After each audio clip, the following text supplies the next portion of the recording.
what's going on, everybody? DJ here, or Rock, or Uncle Handsome, as they call me. Right now on newsstands is my face on the cover of Muscle & Fitness. It's the greatest cover I have ever done by far, man of the century.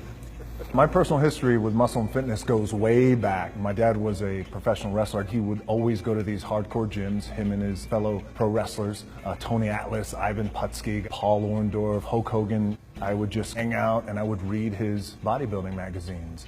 I had two references in terms of my training. My dad, and the other reference, Muscle & Fitness. The magazine itself, it's often referred to as the Fitness Bible. The very first time the magazine came to me and asked me to be on the cover, it was an easy yes. Actually, I didn't say yes. I was like, fuck yes, is what I said. At that time, I had just broken into the world of Hollywood. It was an honor for me to do it.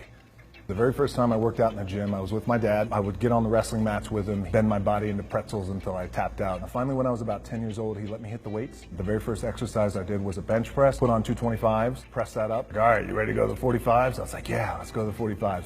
145 on each side, 3, 2, 1, gave it to me, and I got buried. And I made it a point, like I was gonna push that up the very next week. So all week long, I did push up. I went in the gym the next weekend, Saturday morning with my dad, and I pushed it up. And that's why I don't need therapy today.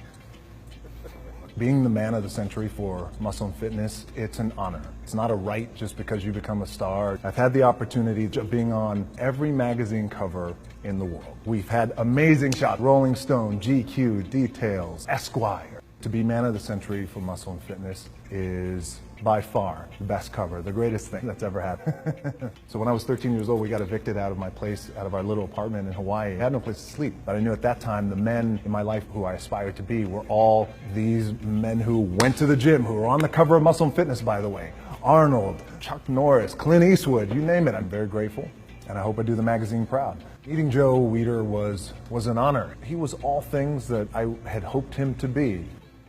Training and some sort of physical activity becomes my anchor every day. Try and stay focused. For me, I got to get up at 3:45 in the morning. I do my cardio, I'll have my breakfast, then I'll go train and hit the iron, then I'll go to set. And if I could get those things done before I go to set, then I could work for the next 12, 14, 16 hours. Fun part is the strategy behind it. Training for a role like Ballers is different than training for a role like Baywatch, Fast and Furious. For a role like San Andreas, they're all different, because if you do anything, you never want to do anything half-assed, especially when it comes to your training. Get in, be intense, execute on it, and then get out. For a lot of guys out there, and I was certainly one of those guys, in my 20s, I thought I had all the answers, didn't know shit. By the way, in my 30s, I'm still trying to find myself, as a lot of guys are out there. Hopefully when you hit your 40s, you're hitting a nice stride. Every day today, I'm just more appreciative of the moments. Been through relationships, been through a divorce, have a beautiful daughter, one on the way, very, very lucky man. If I'm gonna do it, I need to do this job right. I need to stay focused on it, and I need to give the best effort I possibly can. And not only that, but just between us, I was like, I'm gonna be the baddest motherfucker walking at 43, 44, 45, 46, 47.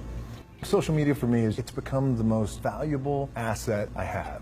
85 million people later, here we are, really enjoying this relationship. It's one of the most important relationships I have in my life, is with the fans. And I try to make sure that every post has some quality to it and that means something and people can get something out of it, whether it's some humor or a little bit of motivation. I enjoy all of them, Facebook and Twitter, but the platform of Instagram has been fantastic because it's a great storytelling platform. Plus, I have long-ass arms, man, and I can take selfies like that. I don't need a bullshit selfie stick. We just signed an incredible deal with Ford, which we're all very, very proud of. It's an incredible partnership, spokesman of service. We want to do something that's never been done. And then we felt like, collectively, the most powerful space is servicing the people. And plus, Ford has been in my DNA since I was 15 years old. I am honored. It's an amazing issue. Pick it up. It's iconic. It's historic. And I'm on the cover. And thank you.